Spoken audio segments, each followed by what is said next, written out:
안녕하세요, 친구들.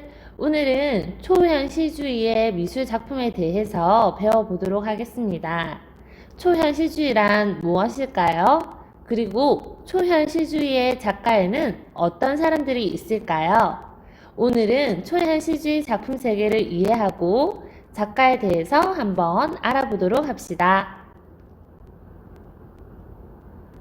초현실주의 미술이란 현실적인 세계가 아닌 무의식의 세계나 꿈의 세계를 미술로 표현한 것을 말합니다. 실제로는 불가능한 일이지만 꿈속에서는 가능한 일이나 나도 모르는 내 마음속의 세계를 표현하기 때문에 현실을 초월한 미술, 즉 초현실주의 미술이라고 부르는 것입니다. 그럼 초현실주의 미술 작가에는 누가 있을까요? 첫 번째로는 르네 마그리트입니다. 두 번째는 살바도르 달리입니다. 세 번째로는 막스 에른스트입니다. 먼저 르네 마그리트의 작품을 한번 살펴보도록 하겠습니다. 골콩드 또는 겨울비라는 제목의 이 작품은 하늘에서 우수수 떨어지는 빗방울을 사람으로 나타낸 작품입니다. 중절모와 코트 차림의 사내는 르네 마그리트가 자신의 작품에 수없이 등장시킨 그의 대표 아이콘입니다. 실제 마그리트 자신이 즐겨 착용한 패션이라고 해요. 똑같은 의상에 똑같은 표정의 인물 표현은 현대 조직사회가 박탈한 도시인의 개성을 나타내는 것 같습니다.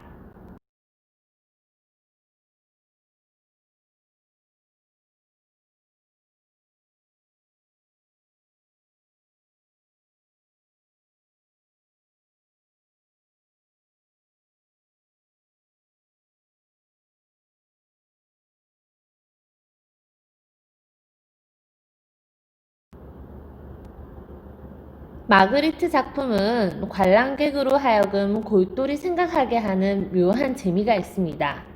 이 작품의 제목은 인간의 조건입니다. 문 밖으로는 푸른 바다와 하늘이 보이고 이젤과 이젤에 놓인 캔버스가 있습니다.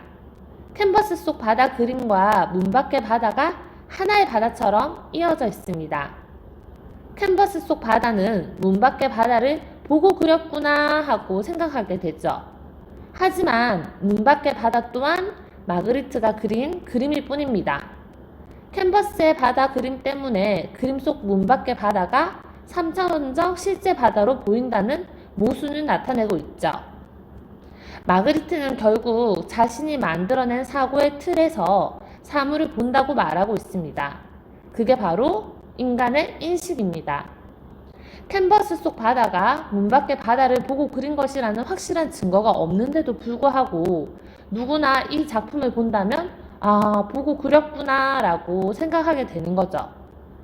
그렇게 틀 안에서 사고하는 방식을 가진 것이 인간이라고 마그리트는 말하고 이 제목을 인간의 조건이라고 붙였습니다. 다음 그림은 피레네의 성입니다. 자연의 법칙을 천연덕스럽게 거스른 작품입니다. 거친 파도가 세차게 몰아치는 어둡고 을씨년스러운 바다와 달리 파란 하늘에 뭉게구름이 가득한 화창한 날씨, 한 공간에 서로 상반된 날씨가 공존하는 것도 기이하죠. 근데 육중한 바위덩어리가 공중에 떠있고 그 위로는 중세 양식의 피레네 성이 자리하고 있습니다. 이 작품은 일본 유명 영화 감독 미야자키 하야오의 애니메이션 천공의 성 라퓨타의 모티브가 되었습니다. 다음 작품의 작가는 살바도르 달리입니다. 시계하면 우리 친구들은 어떤 것이 떠오르나요? 이 작품의 제목은 기억의 지속입니다. 이 작품은 친구들과 극장에 가기로 한 날 두통이 너무 심해 달리는 집에 남았고 이 그림의 배경을 그리기 시작했습니다. 배경은 인적 없는 어느 한적한 바닷가고요. 잔물결 하나 없는 거울 같은 투명한 바다가 깎아지는 황금빛 절벽에 조용히 부딪히고 있습니다. 그 앞에는 넓은 모래사장이 있죠. 여기까지 배경을 그려놓고 무엇을 그려넣어야 할지 달리는 고민에 빠집니다. 한참을 생각해도 영감이 떠오르지 않아서 작업실에 불을 끄고 나가려고 하는데 불현듯 어떤 형상이 떠올랐습니다. 그리고 나서 달리는 순식간에 이 작품을 완성시켰는데요. 그렇게 떠오른 것이 얼마 전에 본 태양 아래 흐물흐물 녹아내리던 까망베리 치즈였습니다. 이 작품에서 가장 눈에 띄는 것은 녹아내리는 시계들인데요. 이 녹아내리는 시계들은 치즈에서 형상화한 것입니다. 녹아내리는 시계들은 나뭇가지 위에, 높은 갈색 상자 위에, 그리고 동물 같은 형상을 한 물체 위에 얹혀져 있습니다. 나무는 죽은 올리브 나무인데요. 평화와 희망을 상징하는 올리브 나무가 말라 죽은 것은 음울한 느낌을 자아냅니다. 계단을 형상화한 이 판은 정신분석학자 프로이트 사상에 따라 작품을 제작했습니다. 이 부분은 조금 야한 내용이라서 선생님이 다음번에 만나면 얘기해 주도록 하겠습니다. 멀쩡한 회종시계에는 개미들이 우글거리고 있습니다. 벌레를 병적으로 무서워한 달리는 불안과 공포를 표현하기 위해 그림 속에 벌레를 그려 넣었습니다. 개미는 죽음과 부패를 상징합니다. 그림 한복판에는 정체를 알 수 없는 형상이 무기력하게 누워있죠.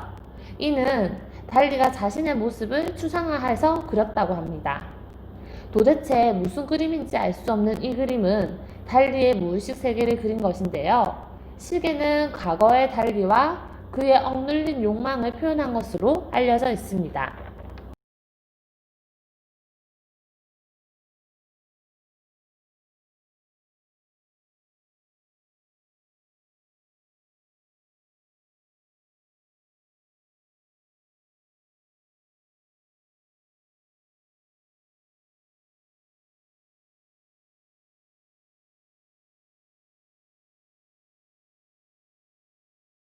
그림은 보이지 않는 잠자는 여인, 말, 사자라는 작품입니다. 일종의 시각적 속임수를 나타내는 그림인데요. 달리는 이런 시각적 속임수를 나타내는 그림을 굉장히 많이 그렸습니다. 우리 친구들도 한번 달리의 그림이 이것 말고 어떤 시각적 속임수가 그려져 있는 그림들이 있는지 한번 찾아보았으면 좋겠습니다. 제목이 암시하는 것처럼 여러 개의 이미지를 복합적으로 표현하고 있는데요. 작품의 중심부에는 동물의 형태가 그려져 있는데 이것은 말의 몸통입니다. 말의 얼굴이 있어야 할 부분에는 부드러운 질감으로 갈기가 표현된 사자의 얼굴이 있습니다. 사자의 갈기는 말의 몸통이 위치한 바닥까지 흘러내려서 무늬를 형성하고 있는데 그 끝이 어딘지 알아보기 어렵죠. 말의 몸통에는 여성의 얼굴, 곱슬머리, 가슴, 팔 등의 굴곡이 음영으로 나타나서 한 여성이 말의 몸통 위에 누워서 일체가 된 듯한 그런 모습을 나타내고 있습니다. 또한 멀리 보이는 뼈만 앙상한 마네킹의 형상의 여인과 굵은 기둥, 두 개의 동그란 구 형태의 물체, 이런 시각적으로 혼란스러움을 이야기하는 정체불명의 요소들이 산만하게 배열되어 있죠. 이렇듯 그림에 나타나고 있는 일련의 복잡한 사물들 가운데 제목을 통해서 세 가지 사물을 찾아낼 수 있습니다. 바로 말, 잠자는 여인, 사자죠. 전체적으로 다양한 해석의 여지를 남기고 있는 재미있는 작품입니다.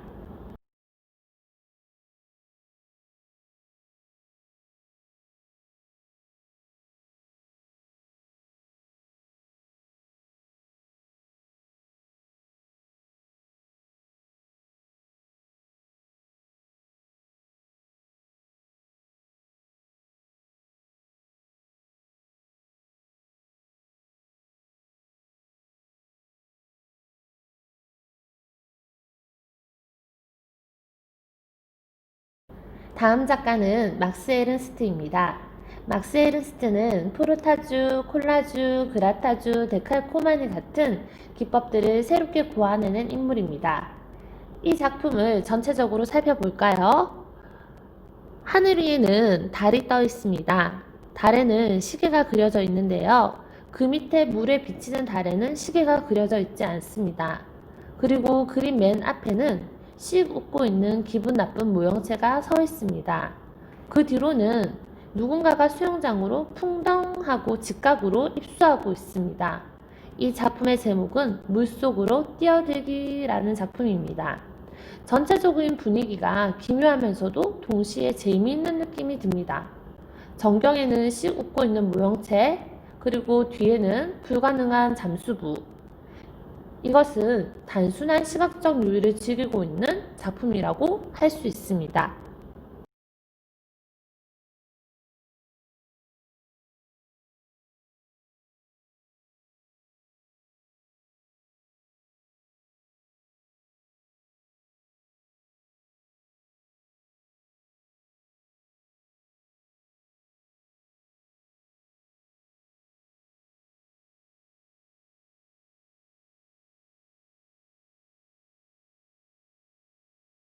자, 그럼 이제 우리 친구들과 함께 이때까지 배운 내용을 점검해보는 시간을 가지도록 하겠습니다. 빈칸에 알맞은 말을 쓰세요. 초현실주의 미술이란 현실적인 세계가 아닌 어떤 세계죠? 네. 무의식의 세계나 꿈의 세계를 미술로 표현하는 것을 말합니다. 그쵸? 초현실주의 미술이란 현실적인 세계가 아닌 무의식의 세계나 꿈의 세계를 미술로 표현하는 것이라고 할 수 있습니다. 다음은 초현실주의 미술 작가를 생각나는 대로 이야기해보세요 라고 적혀 있네요. 자, 우리가 이때까지 배운 3명의 작가가 있었는데 어떤 작가가 있었을까요? 첫 번째로 르네, 마그리트가 있었습니다. 또 두 번째로 살바도르 달리가 있었습니다. 자, 마지막 세 번째로는 막스 에른스트가 있었네요. 그쵸? 이 3명 잊지 않고 초현실주의 미술 작가로서는 가장 유명한 작가들이니까 우리 친구들이 꼭 기억했으면 좋겠습니다. 다음 문제를 한번 풀어보도록 하겠습니다. 다음은 누구의 작품일까요? 제일 처음에 배웠던 작가였는데요. 누구였을까요? 네, 르네 마그리트죠. 자, 이 첫 번째 그림은 제목이 피레네의 성입니다.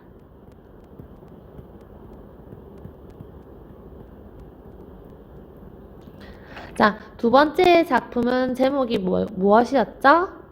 네, 겨울비 또는 골콩드라고 하죠.